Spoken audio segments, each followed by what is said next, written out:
하나님 말씀 사무엘상 8장 1절부터 22절까지의 말씀입니다. 사무엘상 8장 1절부터 22절까지 말씀. 찾으신 분 아멘 하겠습니다. 같이 봉독합니다. 시작. 사무엘이 늙음에 그 아들들로 이스라엘 사사를 삼으니 장자의 이름은 요엘이요 차자의 이름은 아비야라. 그들이 브엘세바에서 사사가 되니라. 그 아들들이 그 아비의 행위를 따르지 아니하고 이를 따라서 뇌물을 취하고 판결을 굽게 하니라. 이스라엘 모든 장로가 모여 라마에 있는 사무엘에게 나아가서 그에게 이르되 보소서 당신은 늙고 당신의 아들들은 당신의 행위를 따르지 아니하니 열방과 같이 우리에게 왕을 세워 우리를 다스리게 하소서 한지라. 우리에게 왕을 주어 우리를 다스리게 하라 한 그것을 사무엘이 기뻐하지 아니하여 여호와께 기도하매 여호와께서 사무엘에게 이르시되 백성이 내게 한 말을 다 들으라. 그들이 너를 버림이 아니요 나를 버려 자기들의 왕이 되지 못하게 함이니라. 내가 그들을 애굽에서 인도하여 낸 날부터 오늘날까지 그들이 모든 행사로 나를 버리고 다른 신들을 섬긴같이 내게도 그리하는도다. 그러므로 그들의 말을 듣되 너는 그들에게 엄히 경계하고 그들을 다스릴 왕의 제도를 알게 하라. 사무엘이 왕을 구하는 백성에게 여호와의 모든 말씀을 일러 가로되 너희를 다스릴 왕의 제도가 이러하니라.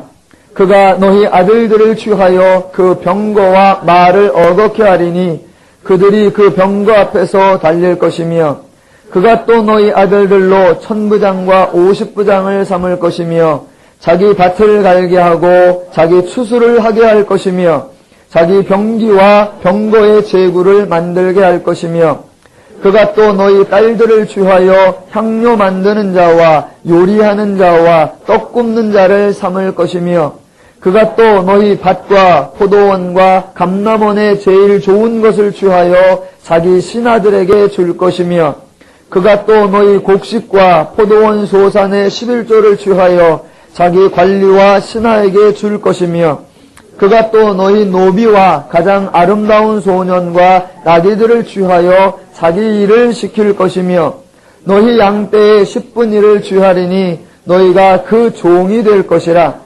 그날에 너희가 너희 택한 왕을 인하여 부르짖되 그날에 여호와께서 너희에게 응답지 아니하시리라. 백성이 사무엘의 말 듣기를 거절하여 가로되 아니로소이다. 우리도 우리 왕이 있어야 하리니 우리도 열방과 같이 되어 우리 왕이 우리를 다스리며 우리 앞에 나가서 우리의 싸움을 싸워야 할 것이니이다. 사무엘이 백성의 모든 말을 듣고 여호와께 고하매 여호와께서 사무엘에게 이르시되 그들의 말을 들어 왕을 세우라 하시니 사무엘이 이스라엘 사람들에게 이르되 너희는 각기 성읍으로 돌아가라 하니라. 아멘. 제가 성경 공부를 진행할 때마다 맨 처음에 강조하는 것이 하나님의 생각과 죄인된 인간의 생각은 다르다라는 것입니다. 인간은 살면서 배운 바 학식이 있고 경험한 것들이 있고 보고 들은 것이 있기에 나름대로 다 생각이 있고 본인이 모른다고 생각하지 않습니다. 나도 알고 있고 잘 살아가고 있다라고 생각을 합니다. 그런데 성경에 그런 우리들의 생각과 다른 하나님의 생각과 하나님의 방법이 나오는데 그것이 언제나 비슷하거나 유사한 것이 아니라 전혀 다르게 등장합니다. 왜냐하면 우리는 죄인이고 하나님은 하나님이시기 때문입니다. 성경에 하나님께서 우리를 위하여 우리 방식으로 여러 가지 사건들과 이야기들을 기록해 놓으셨습니다. 우리는 그것을 읽을 때마다 그것을 볼 때마다 우리식으로 생각하는 것이 아니라 하나님의 책이니까 하나님이 왜 이렇게 말씀하시고 하나님이 왜 이렇게 행동하시는가 그 하나님의 뜻을 잘 찾아야 됩니다. 찾고 나면 우리하고는 너무 다르고 내 생각과 다르고 내 방식과 다르고 내 원리와 다르기 때문에 깜짝 놀란다. 그래서 제가 그 표현을 문화 충격이다. 하나님의 문화, 하나님의 방식과 우리의 문화, 우리의 방식이 다르니까 거기에선 문화 충격이 와야 된다. 종종 제가 그런 말로 시작을 합니다. 자, 그런 것 중에 하나, 사람이 가지고 있는 신앙에 대한 생각과 성경이 가르쳐주고 있는 신앙에 대한 생각이 차이점이 하나 있는데, 성경에 나오는 말이기 때문에 사람들이 오해를 합니다. 사람들은 대체로 신앙이란 자신을 부인하는 거다라고 생각을 하고 있습니다. 자신을 부인하는 거다. 성경에 많이 나옵니다. 그러다 보니까 신앙이라 또는 신앙이 성숙해진다라는 건 자신의 뜻이 있으면 안 되고 자신의 목적이 있어서도 안 되고 자신의 영광이 있어서도 안 되고 온전히 자기를 부인하는 것, 그것이어야 된다라고 생각을 합니다. 그래서 가장 많이 쓰이는 말이 나는 없습니다. 나는 아무것도 아닙니다. 나는 죽어도 좋습니다. 나는 어찌 되든지 간에 나는 아무 상관없습니다. 주님만 좋으시다면, 이런 표현으로 신앙을 고백해내기도 합니다. 성경의 용어와 개념들을 잘 정립하셔야 됩니다. 나는 없습니다. 나는 아무것도 아닙니다. 그러면 제일 어이없어 하시는 분이 누구시냐면 하나님이십니다. 왜냐하면 너를 있어라 라고 하신 이가 하나님이요, 너를 만드신 이가 하나님이요, 너의 성품과 너의 존재와 너의 가치와 너라는 인생을 지으신 이가 하나님이신데, 그 지음받은 인간이 나는 없습니다, 나는 아무것도 아닙니다, 나는 없어도 됩니다 라고 하면 하나님이 답답해하시고 안타까워하십니다. 하나님은 인간을 만드신 분이요, 하나님은 인간을 하나님의 사랑의 대상으로 높여주신 분이십니다. 절대로 하나님은 인간을 무시하거나 인간을 멸시하거나 인간의 존재를 부인하거나 인간의 가치를 낮추지 않습니다. 성경에 자기를 부인하라라는 말이 나옵니다. 그 말은 인간의 존재, 인간의 가치, 인간의 의미를 부인하라 그런 뜻이 아니라 인간이 죄에 잡혀있다라는 사실을 전제할 때에만 가능합니다. 하나님이 창조하셨습니다. 하나님의 성품을 보우셨습니다. 그리고 그 인간의 사는 삶을 보시고 하나님이 보시기에 좋았다라고 하나님이 기뻐하셨습니다.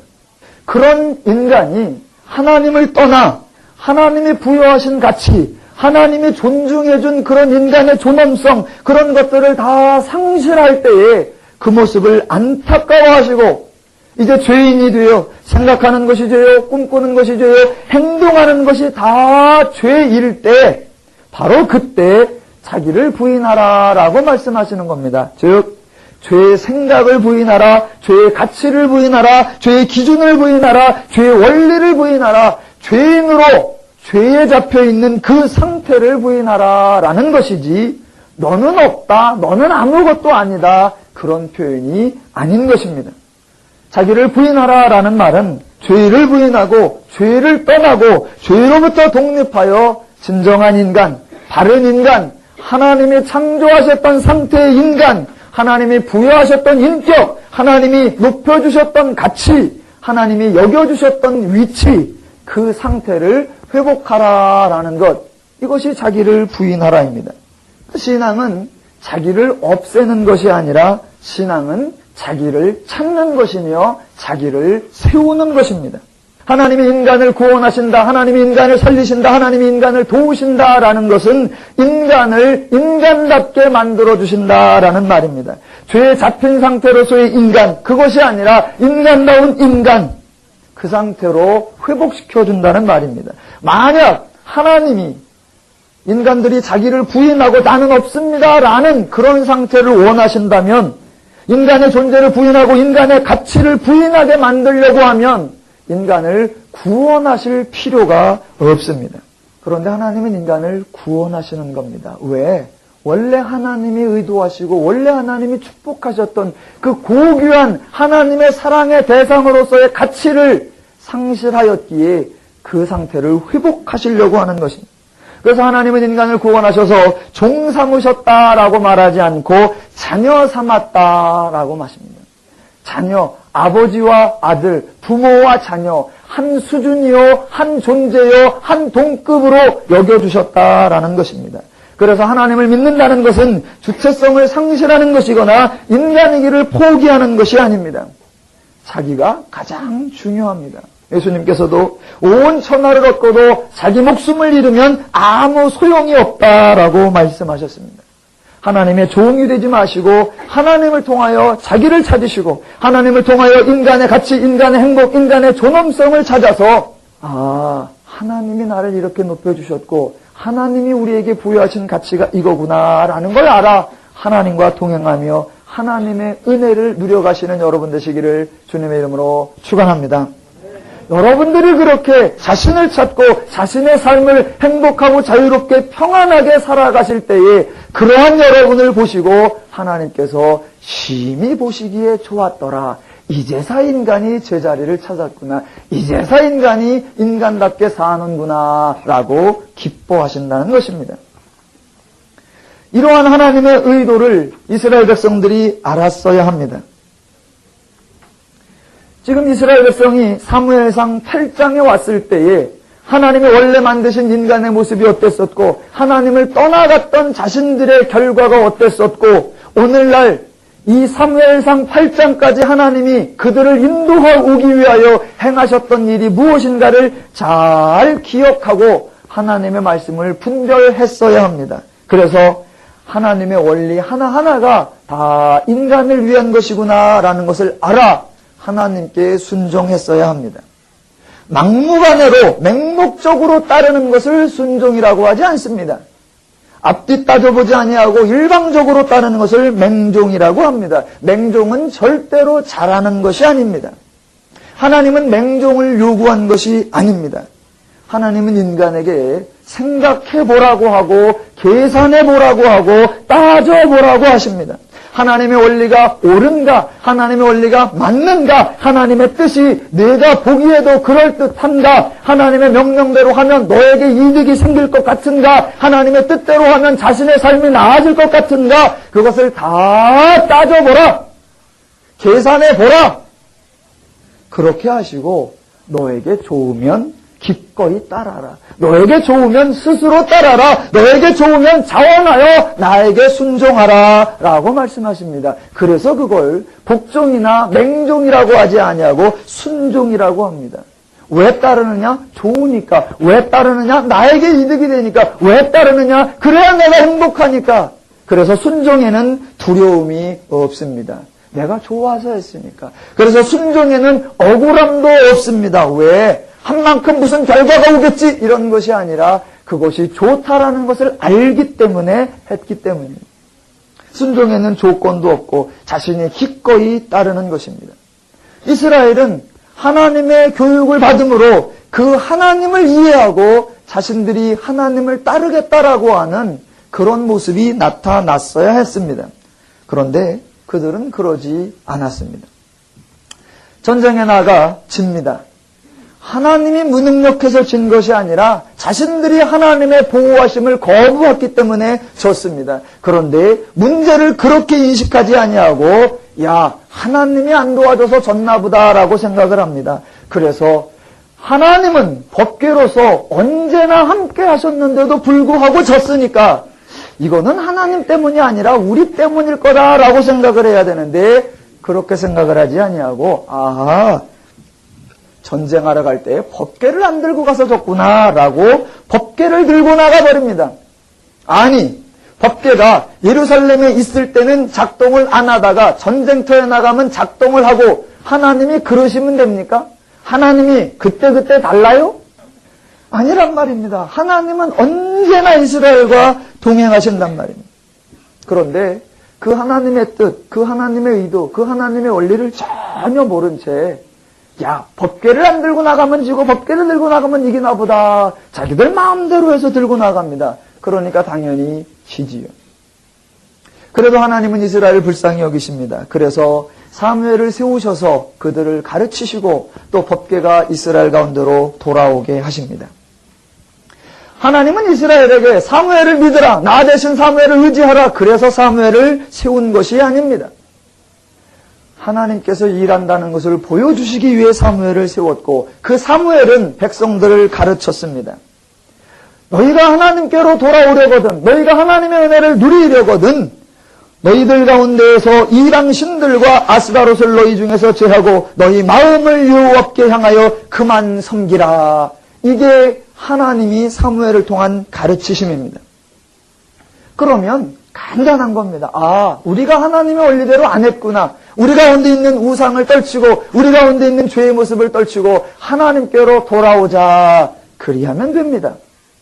그걸 가르쳤음에도 불구하고 아직 이스라엘이 연약하니까, 아직 이스라엘이 무지하니까, 아직 이스라엘이 잘 모르니까 사무엘이 가르칠 뿐만 아니라 그들을 위하여 한 가지를 더 해주는데, 그게 바로 내가 하나님께 기도하리라, 하나님께 은혜를 구하리라 라는 것입니다. 기도는 당연한 결과를 요구하는 것이 아니고 자신의 주장을 펴는 것이 아닙니다. 기도는 은혜를 구하는 것입니다. 자신의 자격 없음을 알리고 자신으로서는 할 방법이 없기에 하나님의 도움을, 하나님의 은혜를, 하나님의 일방적 축복을 구하는 것, 그것이 바로 기도입니다. 그러니까 자기들이 해야 할 것을 원래 정상적으로 하면 됩니다. 마음을 돌이켜 회개하고 여호와께로 향하면 됩니다. 그걸 못하니까 하나님이 도우시는 방법이 기도로 그들에게 응답해 주시는 거였습니다. 그러면 이스라엘은 우리가 하나님께로 돌이켜야 되겠구나, 우리가 하나님께로 마음을 모아야 되겠구나, 여기에 집중해야 되는데 자신들의 마음과 자신들의 행동을 고칠 생각을 안 하고, 사무엘님 고맙습니다, 좋아요, 하나님이 당신을 세우셨잖아요, 그러니까 당신이 쉬지 말고 기도해 주세요, 당신이 우리를 위해서 하나님께 빌어주세요, 당신이 하나님을 좀 막아주세요, 당신이 하나님의 은혜를 좀 동원해 주세요. 자신들은 아예 하려 하지를 않고 자신들을 대신해 줄 사람, 자신들을 막아줄 사람, 자신들을 보호해 줄 사람을 찾는 것입니다. 이것은 바른 신앙이 아닙니다. 신앙은 하나님을 바로 아는 것이고, 그 하나님을 알아 자신의 삶 속에 하나님의 은혜를 누리며 구현하는 것이지, 자신들은 아무것도 하지 않은 채 대행자를 세우는 것이 아닙니다. 하나님은 그래도 그 사무엘을 통하여 저들이 연약하니까, 어리니까, 미숙하니까 은혜를 주셨습니다. 자, 사무엘 덕분에 은혜를 입은 이스라엘이 얼른 정신을 차리고, 하나님이 이렇게 은혜를 주셨으니까 더더욱 하나님을 바로 알아, 내가 하나님 앞에 견고히 서리라, 이래야 되는데 늘 사무엘만 의지하고 드디어 큰 난관에 봉착하는데, 그것은 바로 사무엘이 나이가 들어가고 있다는 겁니다. 사무엘이 나이가 들어가고 이제 자신들을 위하여 해줄 수 없고 자신들이 의지할 수 없게 되어가고 있다는 겁니다. 정상적이라면 그것을 난감해하는 것이 아니라 도리어 사무엘에게 나아가 위로해야 합니다. 사무엘이여, 걱정하지 마세요. 사무엘이여, 염려하지 마세요. 당신의 가르침을 우리가 알았고 하나님의 의도를 우리가 알았고 우리가 이만큼 장성하였음에 이제는 우리가 당신을 위하여 기도해주고 우리가 당신을 위하여 애쓸게요 라고 나와야 정상인데, 전혀 배우질 않는 것이며 전혀 변화를 하지 않습니다. 그리고 사무엘이 나이 들었다라는 것을 안타까워하며 어찌할꼬입니다. 그래서 또 다른 자기들을 도와줄 자를 찾는데 그게 사무엘의 아들들이었습니다.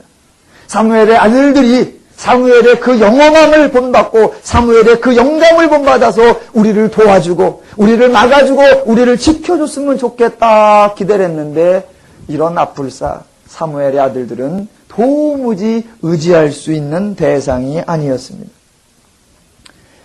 죄인들은 하나를 모르는데 그 하나를 모르는 게 사실은 다 모르는 겁니다.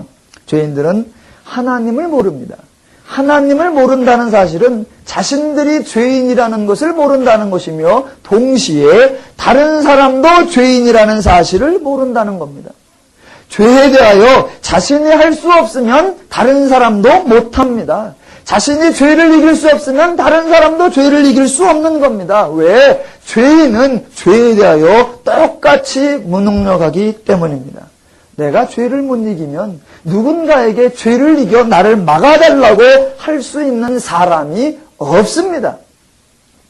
그런데 이스라엘은 그렇게 생각하지 않는 겁니다. 왜냐하면 문제의 본질을 모르니까 어떻게 풀어나가야 하는지를 모릅니다. 자신들이 못하니까 자신들 대신에 잘하는 사람이 있을 거라고, 좀 더 나은 사람이 있을 거라고 생각을 하고, 그래서 구하는 게 사무엘도 가고 사무엘의 자식들도 소망이 없자 이제 주변의 나라를 살펴보고 다른 나라들은 어떻게 하고 있는가 보았더니 다른 나라들은 왕이 있기에 이제 하나님께 왕을 세워주십시오라고 구하는 것입니다. 이스라엘은 상황을 잘 인식했어야 합니다. 하나님은 이스라엘을 떠난 적이 없습니다. 전쟁에서 진 것은 법궤 때문이 아니라 하나님 때문이 아니라 자신들의 불신앙 때문이었습니다. 그러면 법궤를 들고 나가는 것이 아니라 불신앙을 고치면 됩니다. 지금 난감한 상황이 된 것은 사무엘이 늙었기 때문이 아닙니다. 사무엘은 당연히 늙습니다. 사무엘이 문제가 아니라 자신들의 불신앙의 문제이기에 마음을 여호와께로 돌이키면 됩니다. 앞날에 대한 두려움이 있는 것은 사무엘의 아들들이 아무런 소망이 없기 때문이 아닙니다. 아들들이 어떠하든 아무 상관이 없습니다. 그동안 자기들이 배웠던, 그동안 자기들이 들었던 하나님과 하나님의 뜻을 이해하면 거뜬히 돌파할 수 있습니다. 지금 자신들이 구해야 하는 것은 왕이 아니라 자신들이 하나님을 알고 하나님을 이해하는 것이어야 합니다. 그런데 그들은 문제를 잘못 알기에 해결을 잘못하려고 합니다. 그래서 하나님 대신에 이제 왕을 세워달라, 열방과 같이 되게 해달라라고 요청을 하고 있습니다. 이러한 백성들의 요청을 듣는 하나님의 심정이 어땠을까? 자기를 떠나가는 백성들을 보는 하나님의 심정, 하나님까지는 아니고 자신을 떠나가는 성도를 바라보는 목사의 심정은 어떨까? 하나님 마음이 이게 비교되면서, 야, 하나님이 그렇게 도와줬는데 자기를 떠나가는 성도들을 볼 때 하나님이 어떨까? 저 심정이 조금 생각이 나더라고요. 그래서 제가 그 생각을, 왜 우리 교회는 오시는 분만 있겠습니까? 우리 교회도 가시는 분이 계시죠. 그래서 오시는 분들이 반가운 만큼 가시는 분들이 안타깝고 속상하지요. 그래서 참 하나님 마음이 이런 게 아닐까라고 생각을 하는 중에 시 하나가 생각이 났습니다. 자기를 떠나가는 사람들에 대한 사람들이 시를 적어놓은 게 바로 이런 건가 보다. 그 시가 아주 한 구절 한 구절이 애절합니다. 그래서 그 시를 늘 부드럽고 온화하고 아주 이 애절한 시로 알고 있었어요. 그래서 모두가 그 시를 좋아했었는데 또 어떤 여자 하나가 나오더니 그걸 또 노래를 불렀습니다. 그랬더니 노래는 또 부드럽고 온유한 게 아니라 아주 열광적이고 방방 뜨는 노래입니다. 그런데 그것도 사람들이 좋아하더라고요. 그래서 가사 한 구절 한 구절이 의미가 있나 보다. 제 마음속에 떠오른 시가 뭐냐면 김소월의 진달래꽃이었고 노래가 마야의 진달래꽃이었습니다. 진달래꽃, 김소월. 나보기가 역겨워 가실 때에는 말없이 고이 보내 드리오리다. 영변의 약산 진달래꽃 아름따다 가실 길에 뿌리오리다. 심정이 너무 비슷해가지고 복음성가 뒤에다가 새로운 복음성가로 추천할까 하다가 이건 사람들 마음이지 하나님은 이런 분이 아니다. 하나님은 이렇게 행동하시는 분이 아니다 해서 제가 포기했습니다. 마치 사람들은 나보기가 역겨워 가실 때에는 말없이 고이 보내 드리오리다. 이게 마치 그를 축복하는 듯한, 그의 가는 길이 잘 되기를 소망하는 듯한, 그래서 나를 떠나가지만 내가 사랑했던 사람이니까 그 사람이 잘 되기를 바라는 듯한 그런 모습으로 이해하지만 하나님의 사랑은 그런 모습이 절대로 아닙니다. 저는 진달래꽃이 생각났는데 하나님의 마음은 어떠실까 보았더니 성경에 자신을 버리며 떠나가는 자들을 향한 하나님의 마음이 등장합니다. 그 하나님의 마음은 배반감일까요? 절대로 그렇지 않습니다. 자, 7절과 8절로 가보면 여호와께서 사무엘에게 이르시되 백성이 내게 한 말을 다 들으라. 그들이 너를 버림이 아니요 나를 버려 자기들의 왕이 되지 못하게 함이니라. 내가 그들을 애굽에서 인도하였는 날부터 오늘날까지 그들이 모든 행사로 나를 버리고 다른 신들을 섬김같이 내게도 그리하는도다. 백성들이 하나님을 버린 것이 이번이 처음이 아닙니다. 그동안은 너무나게 철저하게 순종을 잘하다가 하나님이 전혀 예상치도 못하게 배반이라는 기습을 감행하여 믿는 도끼에 발등지켜서 지금 당황해하시는 그런 장면이 아닙니다. 하나님은 인간을 너무나 잘 알고 계시고 죄인을 너무나 잘 알고 계십니다. 한 번도 인간이 먼저 하나님을 찾아온 적이 없고 인간이 먼저 하나님 앞에 나온 적이 없습니다. 하나님이 지으셨음에도 불구하고 그 인간이 하나님을 떠나고 하나님이 구원하셨음에도 불구하고 그 인간이 하나님을 부인하고 하나님이 도우셨음에도 불구하고 그 인간이 하나님을 떠나갈 때 하나님은 다시 찾아가시고 다시 도우시고 다시 구원하시고 다시 공급하시는 그런 하나님이시지 절대로 자신을 떠나는 인간에게 배신감을 느끼시는 그런 하나님이 아니십니다. 하나님이 아담을 만드시고 또 그 아담에게서 하와를 만드십니다. 그때 아담이 조금만 철이 들었다라면 말을 그렇게 해야지요. 내 뼈 중에 뼈요 살 중에 살이라 이렇게 아니고 반대로 했어야죠. 와, 하나님께서 내게 주신 여자가 너무 좋습니다 라고 해야 되는데 분명히 하나님이 만들어 주셨는데 말하기를 내 뼈 중에 뼈요 살 중에 살이로다. 그 말을 들으시고 하나님이 괘씸히 여기시는 게 아닙니다. 하나님은 그런 분이 아니라는 겁니다. 사람들이 어떤 사람들에 대하여 배신감을 느끼고 당황해할 때 늘 하는 말이 그겁니다. 네가 그럴 줄은 몰랐다. 설마 너마저. 하나님은 그런 말씀 하나도 안 하십니다. 네가 규칙적으로 행동했구나. 행하던 대로 했구나. 경상도 말로 아까맨기로 했구나. 하나님이 그러시는 거예요. 내가 애굽에서 건져낸 날부터 그들은 늘 그랬었다. 나는 그들을 찾아가고 도왔지만 그들은 늘 나를 떠났었다. 하나님은 인간의 하나님을 모르고 부인하고 떠난 것에 대하여 배신감을 느끼지 않습니다. 또 죄 중에 제일 무서운 죄가 괘씸죄입니다. 하나님이 너희들이 나를 떠나 거기다가 괘씸죄를 작동시키시면 구원받을 인간이란 없습니다. 그런데 하나님은 절대로 그러지 않습니다. 만약 배신감을 느끼시고 괘씸죄를 적용하신다면 하나님은 너희가 이제 나를 떠나서 어떻게 될지 무슨 일이 일어날지 그런 거에 대하여 전혀 알려주시면 안 됩니다. 알려주시고 알 것 같으면 일부러 감춰서 아주 쌤통스럽게 당하게 두어야 합니다. 그런데 하나님은 배신감이 아니라 그들이 떠나갈 때 당한 결과들이 너무나 뻔히 눈앞에 보이기에 안타깝고 속상하고 민망하고 어찌할 바를 모르시는 겁니다. 그래서 그들에게 다 알려주십니다. 나를 떠나면 너희에게 어떤 일이 발생할 텐데 너희가 구하는 것이 지혜롭지 못하여 그 일이 결국 너희에게 어떻게 결과가 드러날 것인지가 뻔한 것을 너희가 모르는 것을 하나님은 안타까워하셔서 알려주십니다. 나중에 그들이 우린 잘 될 줄 알았는데 정말 이렇게 될 줄은 몰랐네 라는 소리가 나올 것을 안타까워하셔서 다 알려주시는 겁니다. 그게 9절입니다. 그러므로 그들의 말을 듣되 너는 그들에게 엄히 경계하고 그들을 다스릴 왕의 제도를 알게 하라. 엄히 경계하라는 말은 단단히 일러라 이런 말이 아니고 자세히 설명해 주어라. 분명히 가르쳐 주어라. 정확하게 지적해 주어라. 충분하게 설명해 주어라 라는 겁니다.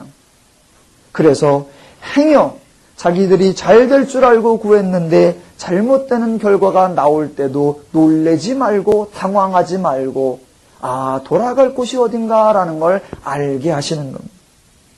또 하나님은 절대로 괘씸죄가 아니라는 것이 나오는 게 어디냐면 18절입니다. 18절 마지막에 그날에 너희가 너희 택한 왕을 인하여 부르짖되 그날에 여호와께서 너희에게 응답지 아니하시리라. 하나님을 떠나면 어떤 결과가 뻔히 나옵니다. 그래서 그 결과가 온 그날에 너희가 내게 부르짖을 거다. 너희가 내게 애원할 거다. 너희가 내게 간구할 거다. 내가 들어줄 줄 알고 진작에 말했잖아. 떠나지 말랬잖아. 머무르랬잖아. 있으랬잖아. 내 말 들으랬잖아. 순종하랬잖아. 근데 안 들었지? 부르짖어도 안 들어준다 라고 성경에 적어 놓으셔놓고 들어주신다 안 들어주신다? 들어주시죠. 도리어 사람은 안 해요. 사람은. 그런 날이 딱 임하면요. 하나님 앞에 나와야 됩니다. 하나님. 하나님 말씀대로 되네요. 제가 잘못했습니다. 하나님 도와주십시오. 이래야 되는데 도리어 그날 사람은 안 구합니다. 왜 안 구하느냐? 그놈의 염치 때문에. 아유 내가 어떻게 그때 하나님 앞에 뻥뻥거리고 떠났는데 하나님이 자세하게 설명해 줬는데 아이고 그래도 소용없어요. 전 이렇게 할래요 라고 했는데 인제 가서 어떻게 그런 소리를 해. 낯짝이 있고 염치가 있고 민망함이 있고 그날 부르짖지를 않습니다. 부르짖어야 할 때 안 부르짖어요.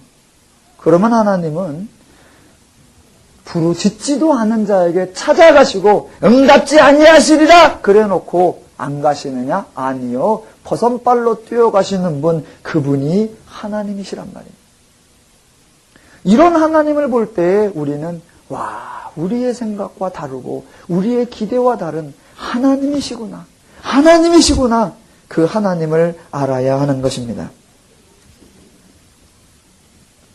자, 그들은 누구를 구했냐면 지금 전쟁에, 싸움에, 나라의 위태함 속에 자신들의 생명의 위험함 속에 있기에 자신들을 위하여 싸움을 싸워야 할 자, 즉 자기들을 도와줄 자, 자기들을 구원해 줄 자, 자기들을 보호해 줄 자, 자기들을 도와줄 자를 구해야 합니다. 그런데 성경에 그들이 누구로 하냐면 우리에게 왕을 세워 우리를 다스리게 하소서라고 구합니다. 다스리게 하라. 본인들은 좋은 의미의 다스리는 자를 구합니다. 다스리는 거 어떻게 해요? 자기들을 인도해 줄 자. 본인이 희생하여 백성들을 살기 좋게 만들어 줄 자. 백성들이 해야 할 일을 대신하여 줄 자. 그런 의미의 다스릴 자, 도우는 자를 구하고 있습니다.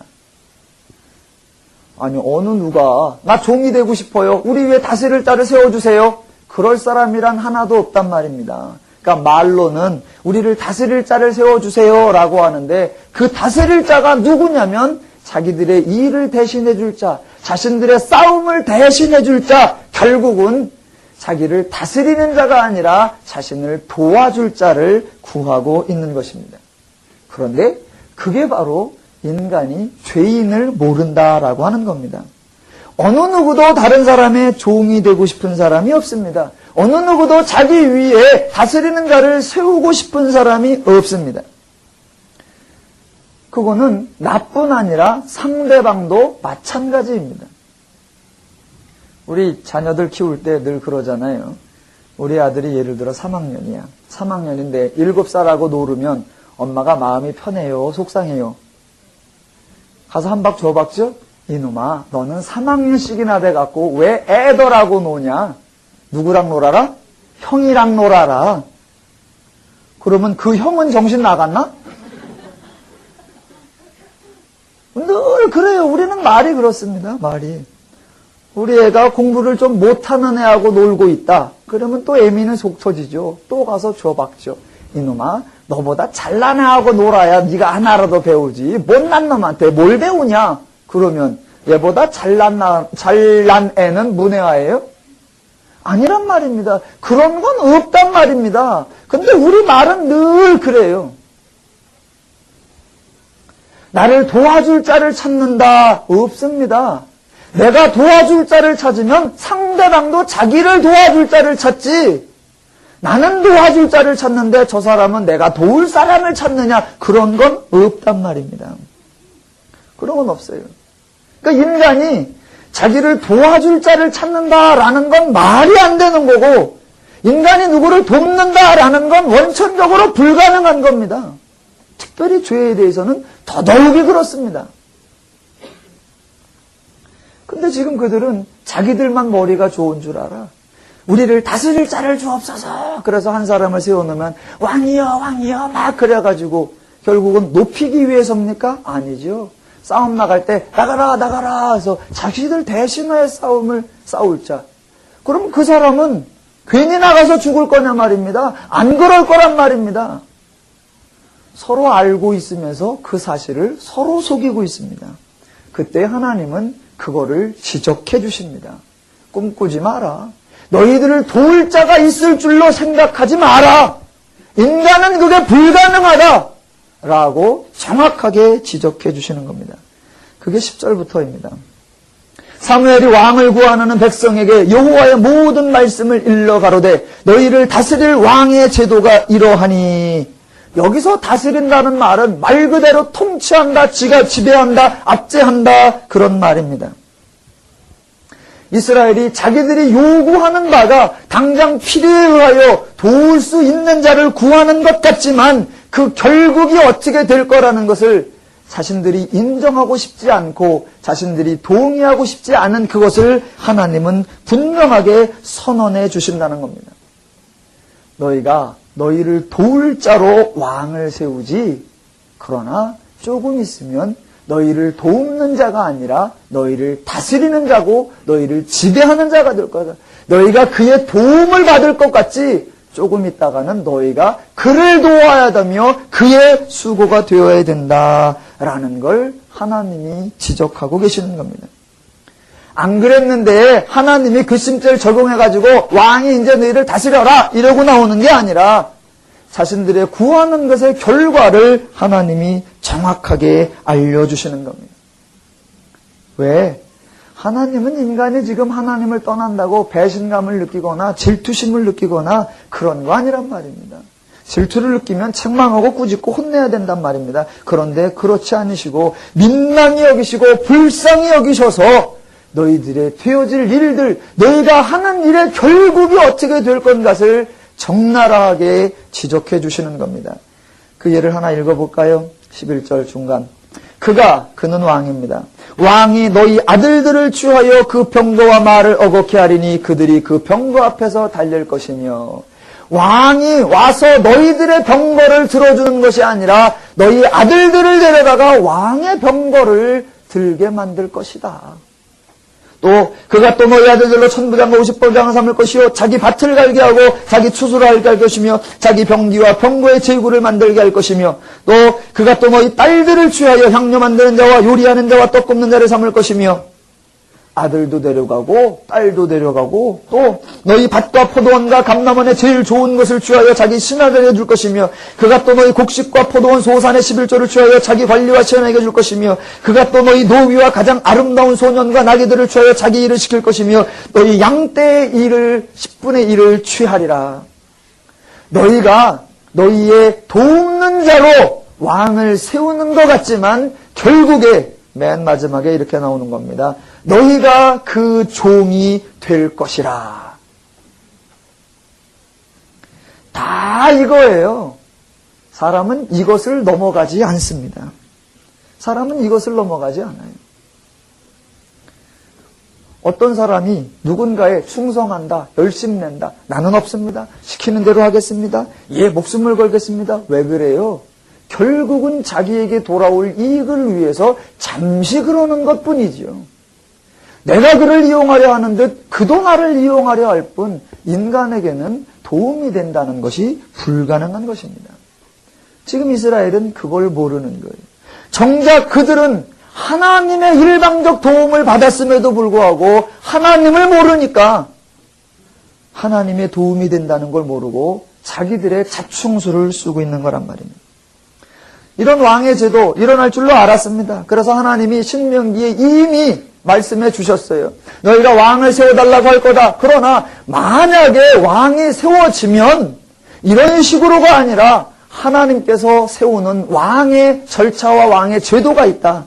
그걸 신명기 17장에서 말씀해 주십니다. 그때에 하나님은 이런 말씀을 하십니다. 그 왕이 될 자는 절대로 말을 많이 두지 마라. 달리는 말. 그 다음에 은금을 많이 두지 마라. 아내를 많이 두지 마라. 절대로 그런 것을 많이 두지 마라. 라고 말하십니다. 말과 은금과 아내는 왕권의 상징입니다.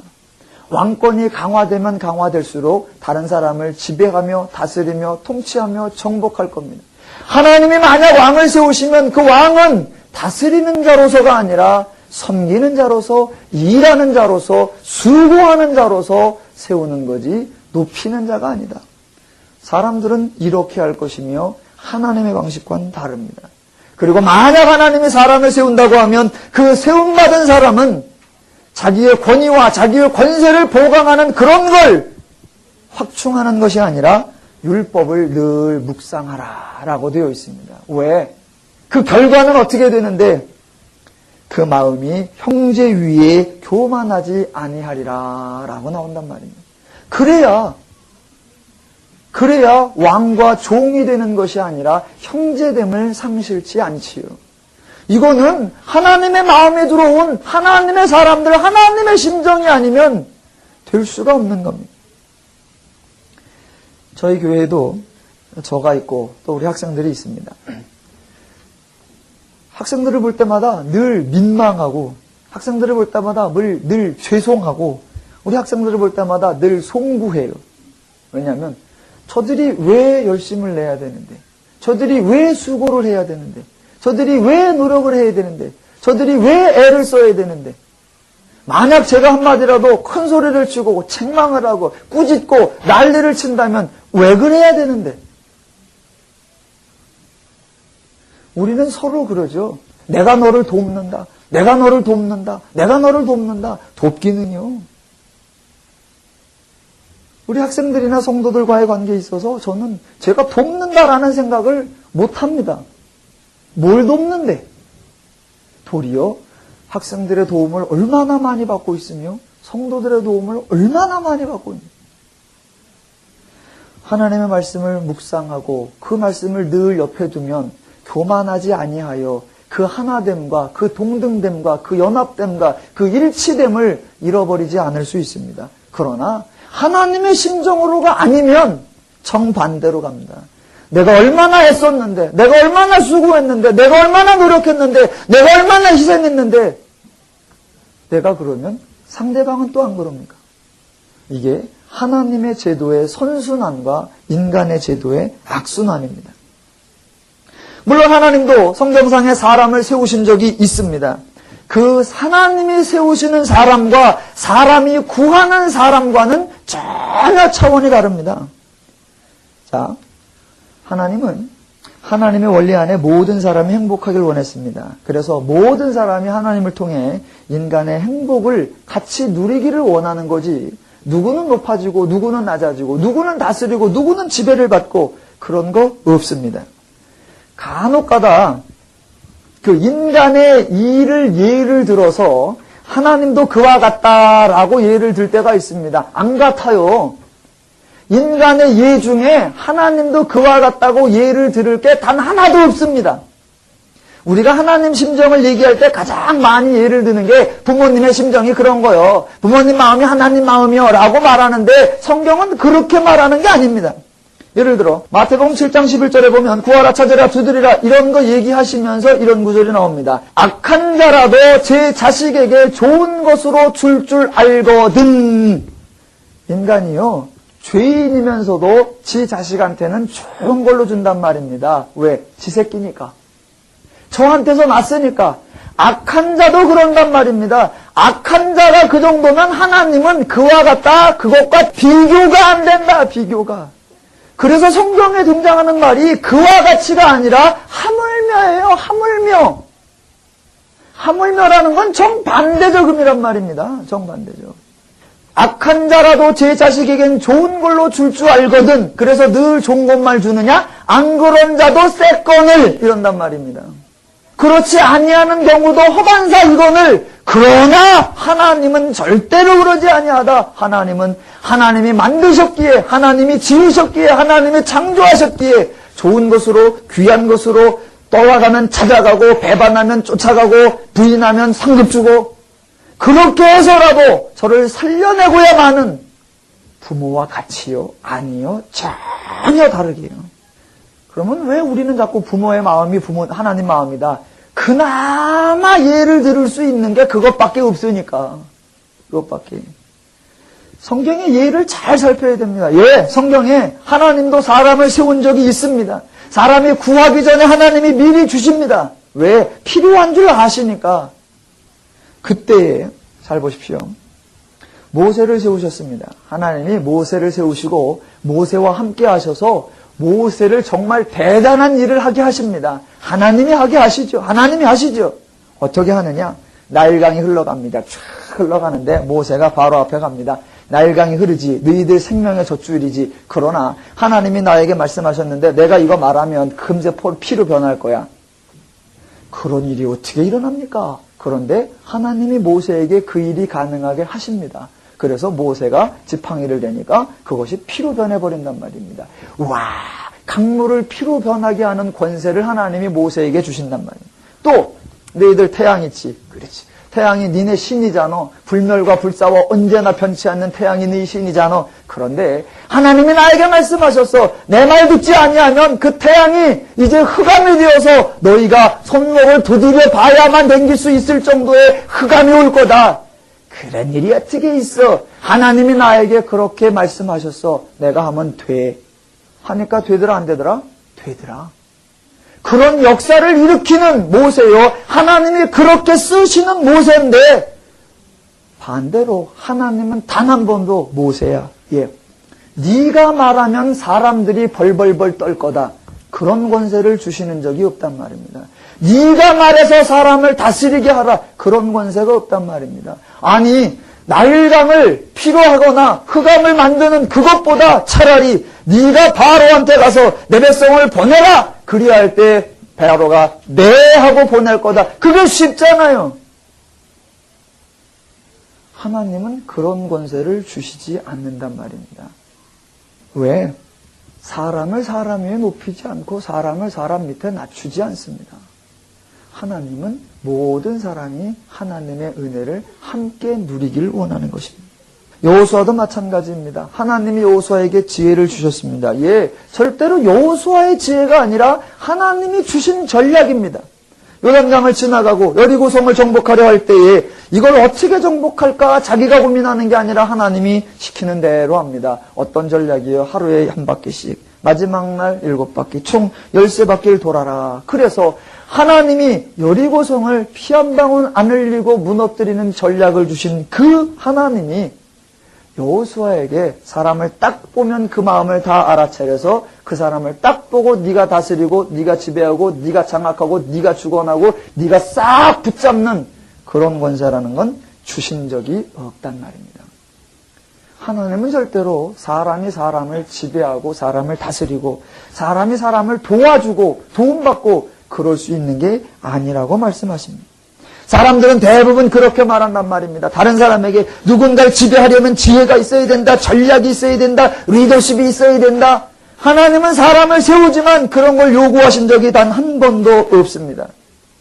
지혜가 있어야 된다, 전략이 있어야 된다, 가르치는 리더십이 있어야 된다, 이런 거 마키아벨리의 군주론 같은 데나 나오는 거고, 알렉산더 보니까 그 의미가 그런 건 가리키대요.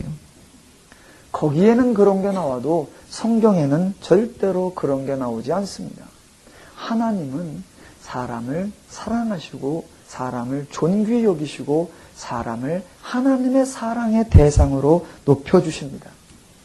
언제나 우리 필요를 아신단 말입니다. 이스라엘이 사무엘이 죽으니까 이제 어떻게 될까? 그걸 걱정할 게 없게끔 이미 하나님은 하나님의 그들의 보호자가 되셨고 하나님의 그들의 구원자가 되셨고 신학으로도 마찬가지입니다. 예수님을 따르던 제자들이 예수님 가시면 어쩌란 말입니까? 예수님이 가시면 우리는 어찌란 말입니까? 그럴 때 잘 버텨봐. 내 곧 오마. 그러시는 게 아니라 걱정하지 마라. 내가 떠나가고 보혜사 성령이 와서 너희와 영원토록 함께 할 것이며 너희를 하나도 실족치 않게 할 것이며 다 책임지고 내가 너희의 거처를 마련하고 그리로 인도하리라. 하나님은 다 책임지시는 그런 하나님이시란 말입니다. 그 하나님을 모르면 오늘 우리도 똑같은 겁니다. 그 하나님이 우리의 도움이시며 그 하나님이 우리의 방패시며 그 하나님이 우리의 상급이시다. 이걸 놓쳐버리면 우리는 또 어딘가에 내 기도를 대신해 줄 능력 있는 자는 없을까? 내가 고민해야 할 성경 공부를 다 알아서 해줘가지고 나는 그저 듣기만 하고 따라만 가면 천국까지 안전하게 갈 수 있는 그런 목자는 없을까?